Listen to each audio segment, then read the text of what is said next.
गटागट में मखाने नहीं बनते हैं। देखिए आप लोगों को कल हम बताएंगे मखाने की रोटी, मखाने की पूरी, मखाने का पराठा, मखाने के कटलेट।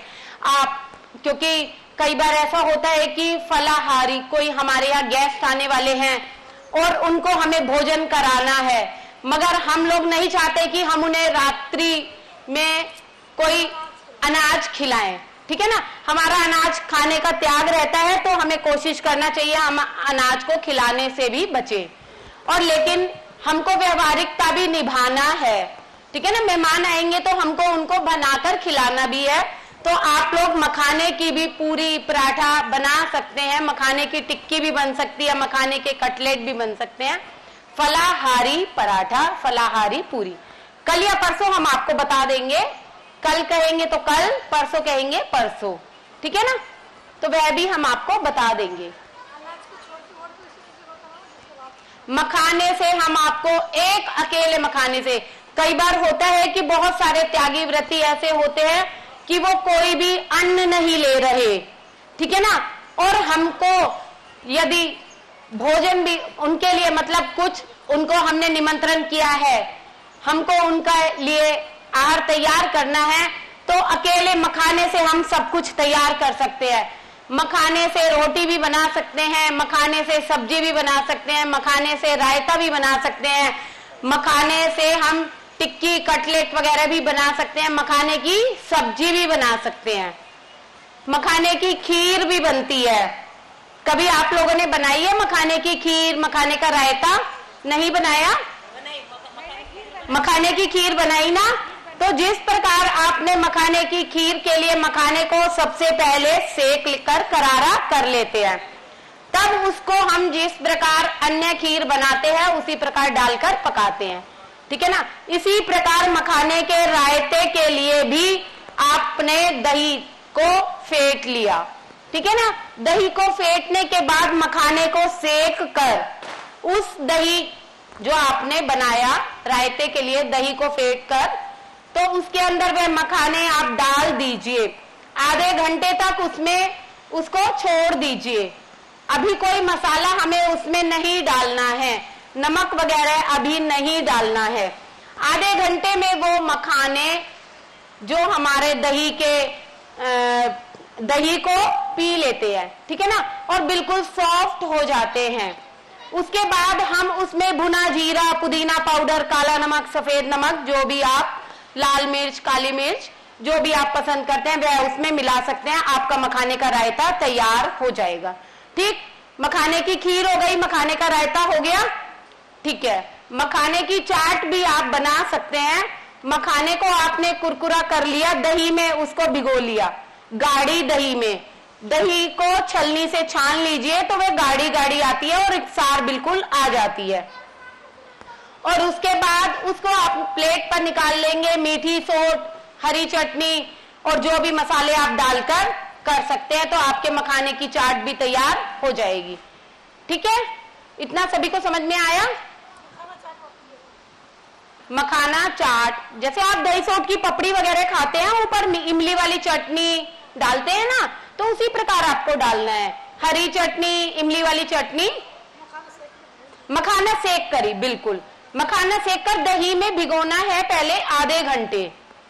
आप जैसे मखाने का रायता बना रहे हैं, ठीक है ना, तो उसी वाले मखाने से, मखाने के रायते के साथ आप मखाने की चाट भी तैयार कर सकते हैं। एक ही साथ आपकी 2-3 वैरायटी तैयार होंगी। आप समझे या नहीं समझे? रायते के लिए आपने दही में मखाने को भिगोया, ठीक। उसी प्रकार मखाना चाट बनाने के लिए भी आप ज्यादा क्वांटिटी में मखाने भिगोइए कि उससे आपकी चाट भी बन जाए, रायता भी बन जाए, ठीक है ना। उसी के ऊपर वही उसी प्रकार इमली वाली चटनी, हरी चटनी, लाल मिर्च पाउडर, जीरा पाउडर, पुदीना पाउडर, काला नमक, सफेद नमक, जो भी आप डाल सकते हैं, जिस प्रकार आप दही सोट की पपड़ी में डालते हैं, दही बल्लों में आप डालते हैं ना, उसी प्रकार मसाला उसमें डलेगा। मखाने की पूरी के लिए, ठीक है, हाँ जी, मखाने को पहले हम माइक्रो में या कढ़ाई में सेक लेंगे। देखिए, माइक्रो का प्रयोग हमें बहुत कम करना चाहिए, बिल्कुल नहीं करना चाहिए। कभी बहुत ज्यादा इमरजेंसी है तो ही करना चाहिए, अदरवाइज अवॉइड करना चाहिए। क्योंकि माइक्रो से जो रेज निकलती हैं, उससे जो किरणें निकलती हैं, कैंसर को निमंत्रण देती हैं। आजकल हम देखते हैं कि कैंसर इतना ज्यादा क्यों फैल रहा है, क्यों? हर घर में माइक्रो का प्रयोग हो रहा है, और जो खाने भोजन को तो विषाक्त बनाता ही है, और यहां तक कि रोगों को भी निमंत्रण देता है। इसलिए हो सके तो माइक्रो लेना ही बंद कर दीजिए, ओटीजी लीजिए आप, ठीक है ना। तो माइक्रो का प्रयोग कम से कम करना है, जितना हो सके अवॉइड करना है। मखाने को कढ़ाई में बिल्कुल करारा कर लेंगे। कितना करारा? कि उसको ठंडा होने पर उसको हम हाथ से ऐसे चूरा करें तो चूरा हो जाए, बिल्कुल करारा, नरम नहीं रहना चाहिए। मखाने को ठंडा करेंगे। सबसे पहले मखाने के 2 पीस करके आपको कढ़ाई में सेकना है, साबुत मखाना नहीं सेकना है, वरना हमारा विवेक गुण का लोप हो जाएगा, ठीक है ना। हाँ, विवेक गुण तो हमें रखना ही है। तो 2 मखाने के 2 पीस करके हम मखाने को पहले चेक करेंगे, उसके बाद उसको हम कढ़ाई में सेकेंगे। मखाने को कढ़ाई में इतना सेकेंगे कि वह बिल्कुल करारा हो जाए। मखाने को करारा होने के बाद उसको मिक्सी में पीस कर बारीक पाउडर बना लेंगे। बिल्कुल बारीक पाउडर बन जाता है, बिल्कुल जैसा आपका आटा होता है, ठीक है। अब आपका मखाने का आटा तैयार है। आ गया मखाने का आटा बनाना, सभी को समझ में आया? हम आपको फलाहारी पराठा बता रहे हैं, ठीक है ना। मखाने का आटा हमारा तैयार है, फिर भी उसको छलनी से छान लेंगे, क्योंकि मखाने पर कई बार काला काला थोड़ा सा लगा रहता है, छिलका सा लगा रहता है ना, कि ताकि वह अलग हो जाए। मखाने को हम छान लेंगे, मखाने के आटे को। अब क्या करना है? अब हमें क्या क्या चाहिए मखाने का आटा बनाने के लिए? आटा गूंदने के लिए हम लेंगे 1 गिलास दूध, गुनगुना दूध, ठंडा दूध नहीं लेना। 1 गिलास हम देखिए, मखाना आप लेंगे इतना सारा, उसका पाउडर कितना बनेगा? कि आधा कटोरी भी नहीं आएगा, इतना भी नहीं बनेगा। मखाने की क्वांटिटी ज्यादा रखनी है, जितने मखाने होते हैं उसका 1/6 भाग ही पाउडर बनता है, ठीक है ना। आप ये मत सोचना कि इतने सारे मखाने थे, पाउडर तो इतना सा ही बना। इसलिए ज्यादा क्वांटिटी में मखाने को करारा करना है, ज्यादा मात्रा लेनी है, ताकि ज्यादा मखाने का आटा बन सके। अब सपोज आपका आधा कटोरी मखाने का आटा है, इसको हम आटा बोल रहे हैं, मखाने का पाउडर भी बोल सकते हैं। आटा इसलिए बोल रहे हैं क्योंकि हमें रोटियां बनानी है, ठीक है ना। तो मखाने के आटे को हम 1 गिलास के लगभग दूध लेंगे, गुनगुना दूध, ठंडा दूध नहीं लेना। मखाने के आटे में आप मन चाहे मसाले मिला सकते हैं, धनिया पाउडर, लाल मिर्ची पाउडर, काली मिर्च पाउडर, नमक पाउडर, पुदीना पाउडर, जो भी आप चाहें अपनी इच्छा अनुसार आप मिला सकते हैं। आप नहीं भी मिलाना चाहे नहीं मिलाइए, कोई जरूरी नहीं है, ठीक है ना। लेकिन नमकीन होगा तो थोड़ा अच्छा लगेगा, स्वाद में बेहतर होगा। आप गुनगुने दूध से उस मखाने के आटे को गूंदना है। मखाना दूध बहुत सारा पी लेता है, ठीक है ना। जैसे हम रोटी का आटा करते हैं, गेहूं का आटा करते हैं, तो थोड़े से पानी में ही गूंद जाता है, मगर मखाने का आटा करने के लिए कम से कम पानी से डबल दूध की मात्रा लगती है। आया समझ में? इतना उससे हम उस आटे को गूंदेंगे। बिल्कुल नरम आटा होना चाहिए, एकदम नरम। मखाने के आटे में आप चाहे तो सफेद तिल डाल सकते हैं, सुंदर लगता है, थोड़ा सा दिखने में भी अच्छा लगता है। आपकी इच्छा है, आप डालिए, आप नहीं डालिए, कंपल्सरी कुछ नहीं है। आप दूध से नहीं गूंदना चाहे आप पानी से भी गूंद सकते हैं, ठीक। लेकिन बेस्ट है कि आप दूध का प्रयोग करिए। तो कहीं हम बाहर जाते हैं तो आटा दूध से गूंद कर लेकर जाते हैं ना, ठीक है ना। उसी प्रकार मखाने के लिए भी हम दूध से आटा गूंदेंगे तो ज्यादा अच्छा होगा। बहुत नरम आटा गूंदना है, उसको ढककर रख देना है। थोड़ी देर बाद आप चेक करेंगे जितना नरम आपने गूंदा था वह टाइट हो गया है। अगर वह थोड़ा नरम ही रहता है तो ठीक है, यदि वह टाइट हो जाता है तो थोड़ा सा दूध और डालकर उसे वापस मिला लीजिए, ठीक। रोटी जैसा नरम आटा हमको चाहिए। अब उस पर आप ऊपर से चाहे तिल लपेट सकते हैं। अब उस मखाने के आटे को हम चकले पर रखकर बेलेंगे। आपको पूरी बनानी है, पूरी की तरह गोल छोटा बेल लीजिए। आपको पराठा बनाना है, बड़े साइज का बेल लीजिए। अगर बीच बीच में वह पराठा टूट रहा है बेलने में, तो समझिए कि आपका आटा अभी टाइट है, हल्का सा दूध उसमें और लगा लीजिए। इतना समझ में आया? हाँ जी। अब उस मखाने को यदि हमें पूरियां बनाना है, पूरियों के आकार की बनाकर उसको आप कढ़ाई में तल लेंगे। जिस प्रकार आपकी नॉर्मल पूरी होती है, कचौरी फूलती है ना, उसी प्रकार ये मखाने की पूरियां फूलेंगी, ठीक। तो इन्हें आप तलकर रख लीजिए। आपकी मखाने की पूरियां तैयार हैं। इसी प्रकार पराठा बनेगा।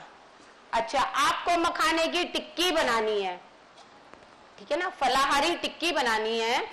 तो आप क्या करेंगे, इसी मखाने में हमने परसों अष्टमी चतुर्दशी स्पेशल पनीर बताया था ना, तो आप पनीर, हम आपको ये जो मखाने का बता रहे हैं ये अष्टमी चतुर्दशी स्पेशल भी है, फलाहारी भी है, दोनों क्वालिटी इसमें है, ठीक है ना। यह बिना हरी का भी है और बिना अनाज का भी है। आपके बहुत काम आएगा, चौकों में भी काम आएगा, त्यागी व्रतियों के काम आएगा, अनुव्रति महाव्रति जो भी हो। आप लोग घर में जो भी कोई आपके यहाँ आने वाले हैं, आप लोग स्वयं किसी दिन आपको हरी भी नहीं लेना आपको, और फलाहारी भी करना है कि कोई भी अनाज नहीं लेना। आप यह पराठा पूरी बना सकते हैं, ठीक है ना। चलिए, अब हमको टिक्की बनाना है। टिक्की बनाने के लिए आप थोड़ा सा पनीर कद्दूकस करके बिल्कुल बारीक मैश करके इसमें मिला लीजिए, ठीक है ना। मखाने के आटे में आप पनीर को मैश करके मिला लीजिए और सारे मसाले मिला लीजिए जिस प्रकार आप टिक्की में डालते हैं, नमक वगैरह सब कुछ लगा लीजिए। उसके बाद नॉर्मल टिक्की की तरह आप इसको सेकिए। आपकी टिक्की तैयार। मखाने की कितनी वैरायटी अभी आज हुई? मखाने की खीर, मखाने का रायता, मखाने की पूरी, मखाने का पराठा, मखाने की टिक्की। इसी प्रकार आप इसके कटलेट भी बना सकते हैं। हमको सब्जी बनानी है अब मखाने की, तो आप मखाने के इसके कटलेट भी बना सकते हैं। यही हमने पनीर इसमें जो मिलाया, इसको कटलेट वाले आकार में आप करिए और थोड़ा सा मखाने का पाउडर, आटा ऊपर से इस पर लेप कर लीजिए और इसको आप तल लीजिए। आपके मखाने के कटलेट भी तैयार हैं। कितनी वैरायटी हो गई? 6 हो गई अकेले मखाने से। अब हम चलते हैं मखाने की सब्जी की ओर, ठीक है ना। आपका फलाहारी चल रहा है, बिना हरी का चल रहा है। उसके बिना हम आपको थाली बनाना बता रहे हैं कि पूरी थाली आप किस प्रकार लगा सकते हैं, ठीक है ना। आपने मखाने के कटलेट बना लिए। आप अब इन कटलेट की ही सब्जी बनाएंगे। हाँ, ये जो कटलेट बनाए हैं मखाने के, इसी से हम सब्जी तैयार करेंगे। कैसे करेंगे हम? पोषक दाना, क्या बोलते हैं आप लोग उसको? खसखस। हाँ जी, बिल्कुल ठीक, खसखस, है ना। खसखस को आप आधे घंटे भिगो दीजिए। ठंडा भी होता है, गर्मियों में तो बहुत फायदा करता है, आप लोग ठंडाई में भी प्रयोग करते हैं। खसखस को आप आधे घंटे भिगो दीजिए। आप मगज, खरबूजे की गिरी, और क्या बोलते हैं आप लोग? मगज, है ना, खरबूजे की गिरी मगज, उसका भी प्रयोग कर सकते हैं आप। चाहे काजू पाउडर का भी प्रयोग कर सकते हैं। ग्रेवी बनाने के लिए हम बता रहे हैं, क्योंकि हमको अष्टमी चतुर्दशी है तो टमाटर का प्रयोग नहीं करना। वैसे मैंने आपको टमाटर पाउडर परसों बताया था, वह पाउडर आप प्रयोग कर सकते हैं, ठीक है ना। आप उस टमाटर पाउडर का प्रयोग कर सकते हैं। आपके पास टमाटर पाउडर नहीं है तो भी हम आपको व्हाइट ग्रेवी बता देते हैं, ठीक। आप खसखस, मगज, काजू पाउडर जो भी है तीनों को भी ले सकते हैं। आपको एक लेना है एक लीजिए, तीनों लेने हैं तीनों लीजिए, उनको भिगो दीजिए। भिगोने के बाद उनको मिक्सर ग्राइंडर में उनको चला लीजिए, पेस्ट बना लीजिए, ठीक है ना। पतला पेस्ट बनाना है, गाढ़ा पेस्ट नहीं बनाना, क्योंकि हमको यहां ग्रेवी बनानी है। नहीं नहीं, अभी फ्राई नहीं करना, अभी कच्चे को ही हम यहाँ पर ग्रेवी के लिए उसको तैयार कर रहे हैं, ठीक है ना। उसको हम मिक्सी में चला लेंगे बारीक, मतलब थोड़ा पतला ही रखना है।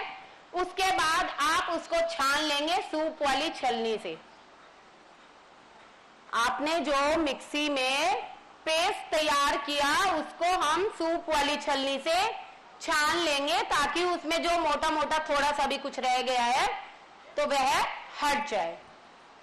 अब हम कढ़ाई में घी डालेंगे, हींग, जीरा, जो भी मसाले आप डालते हैं, जिस प्रकार नॉर्मल ग्रेवी आप बनाते हैं, जिस प्रकार नॉर्मल ग्रेवी आप बनाते हैं उसी प्रकार मसाला तैयार करेंगे। और उसमें ये जो आपने खसखस, पोषक दाने वाला जो ग्रेवी बनाई है, काजू पाउडर या जो भी, ठीक है ना, तो वह उसमें डालेंगे, उसको पकाएंगे। करीब 10-15 मिनट तक उसको पकाएंगे। पकने के बाद थोड़ा सा वह गाढ़ा होने लगेगा, उसमें पानी डाल देंगे। आप चाहे दूध भी डाल सकते हैं, ठीक है ना, दूध डाल सकते हैं, पानी डाल सकते हैं, क्योंकि हमें ग्रेवी को पतला करना है।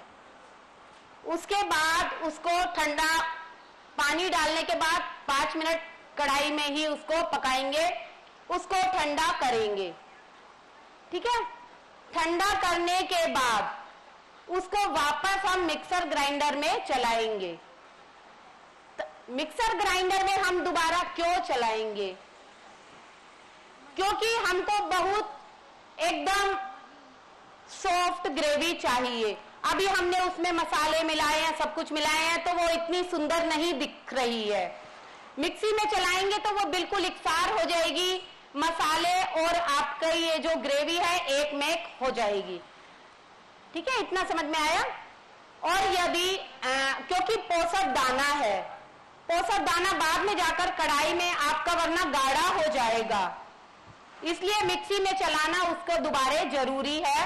अब वापस हम उसको कढ़ाई में डालेंगे और थोड़ा पानी डालकर पकाएंगे। और जो आपने मखाने के कटलेट बनाए हैं, मखाने के कटलेट बनाए ना, वह उसमें डाल देंगे। आपकी मखाने की सब्जी तैयार है। कितनी वैरायटी हुई मखाने की? 7 वैरायटी। मखाने का लड्डू आप बना सकते हैं। मखाने का जो हमने आटा बनाया उसी में आप दूध, घी वगैरह, शक्कर सब कुछ डालकर उसको गूंदेंगे, आपका मखाने का लड्डू भी तैयार होगा। कितनी वैरायटी हो गई? 8। आपका मीठा हो गया, नमकीन हो गया, सब कुछ हो गया, सब्जी हो गई, पराठा हो गया, सब कुछ हो गया, तो कंप्लीट मखाने की थाली कंप्लीट। जी बिल्कुल, मखाना चलता है चौके में, मखाना बिल्कुल शुद्ध है। कोई महाराज जी पर्सनल मतलब वैसे त्याग करे किसी एक, उसका वो बात अलग है, लेकिन मखाना पूर्णतया शुद्ध है, चौके में चला सकते हैं। नहीं, देखिए सबकी अपनी अपनी मान्यता है। हमारे धर्म में वैसे भी हर चीज के 2-2, कोई तिथि भी आप देखेंगी वो 2 आती है। कुछ लोग इसको फॉलो करते हैं, कुछ उसको करते हैं। यह जहां जिस संघ में जैसा नियम है उस संघ को आप फॉलो करिए। अपने संपूर्ण भारतवर्ष में कम से कम 2000 मुनिराज विचरण कर रहे हैं।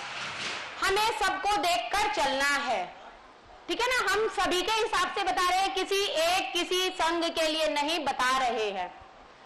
और जिस संघ में जैसा नियम हो आप वैसा ही पालन करिए, उसमें अपना हस्तक्षेप नहीं करिए। ठीक है ना। जहां जिस संघ का जैसा नियम है वहां मखाना नहीं चलता है, आप नहीं चलाएं, जबरदस्ती बिल्कुल नहीं चलाएं।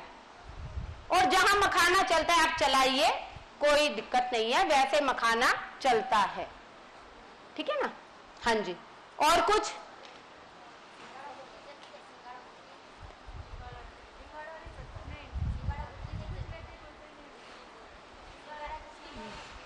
देखिए मैं कुछ कह नहीं सकती इस बारे में, क्योंकि मुझे इतनी जानकारी नहीं है। आप किसी साधु संत से ही पूछेंगे तो ज्यादा अच्छा होगा। फलाहारी के लिए आप पूछ रहे हैं ना, सिंगाड़े के लिए।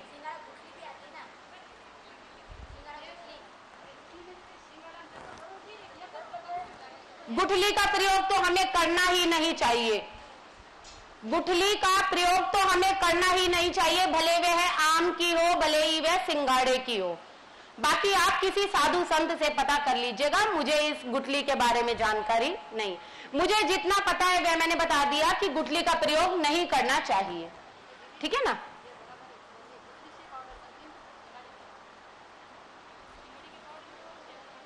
तो मेरे को जानकारी नहीं है, मैंने कभी बनाया नहीं है, गुठली का प्रयोग मैंने किया नहीं है। हाँ ठीक है ना। जिस चीज की मुझे जानकारी नहीं है मैं उस विषय में नहीं कह सकती। मैंने कभी बनाया नहीं है, मैं इसलिए मैं कभी कहती भी नहीं। मुझे जानकारी नहीं है कि सिंगाड़े का पाउडर बनता कैसे है। हाँ जी, रेडीमेड आटा? कैसा रेडीमेड आटा? अच्छा, सिंगाड़े की? हाँ हाँ, वही देखिए, मैं अभी ये इन चीजों को बाद में, ठीक है ना, ये एक्स्ट्रा चीजें हैं। पहले आप बेसिक चीजें आप ले लीजिए, मैं आपको वह बता देती हूँ। ठीक है। अभी मैं 4 बजे वाली क्लास में जैम बताने वाली हूँ, तो उसके लिए मैं आपका रिवीजन करा देती हूँ कि जैम हमें कैसे बनाना है। ठीक है ना। पाइनएप्पल की भी जैम बन सकती है, एप्पल की बन सकती है, ऑरेंज की बन सकती है, अनार की बन सकती है, ग्रेप्स की बन सकती है, किसी भी फल की जैम बन सकती है। ठीक है ना। जो जूस वाले फल हैं जैसे अनार है, संतरे हैं, इनकी जैम बनाने के लिए पहले इनका जूस निकालना होगा। ठीक है ना। जिस फल में गूदा नहीं है, पल्प नहीं है, उस फल का हमें जूस निकालना होगा, तभी उसकी जैम बनेगी। जिस फल में पल्प होता है, ठीक है ना, जैसे पाइनएप्पल है, एप्पल है ना, इनमें पल्प है। स्ट्रॉबेरी है, स्ट्रॉबेरी या आलू बुखारा है, इनमें पल्प होता है। अनार और संतरे में जूस होता है, पल्प नहीं होता है। उसका जूस बनाना पड़ेगा जैम बनाने के लिए। आपको जिस फल में पल्प रहता है, जिसमें गूदा होता है, उस फल की जैम के लिए, सपोज आप एप्पल की जैम बना रहे हैं, एप्पल को थोड़ा सा 2 चम्मच पानी डालकर छीलकर बॉईल कर लीजिए।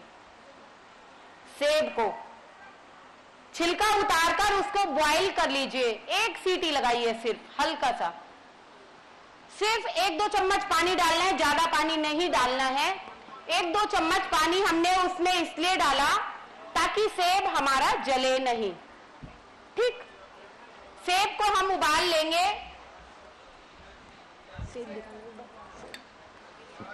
इस प्रकार ये सेब आ जाएगा, बिल्कुल सॉफ्ट नरम हो जाएगा। ठीक है ना। सेब को अब इसको हम मिक्सी में चला लेंगे, महीन इसका पेस्ट बना लेंगे। यहां तक ठीक है। जैम बनाने का सबका तरीका एक ही है। पाइनएप्पल का बनाना है, पाइनएप्पल का आप छिलका उतार लीजिए, उसके बारीक बारीक पीस कतर लीजिए, उसको मिक्सी में चला लीजिए, उसका भी बारीक पेस्ट। पानी किसी भी जैम में नहीं लगेगा, कोई जैम में पानी की आवश्यकता नहीं है। क्योंकि फलों में स्वयं जूस होता है, उसको पानी की जरूरत ही नहीं है। ठीक है ना। इतना समझ में आया?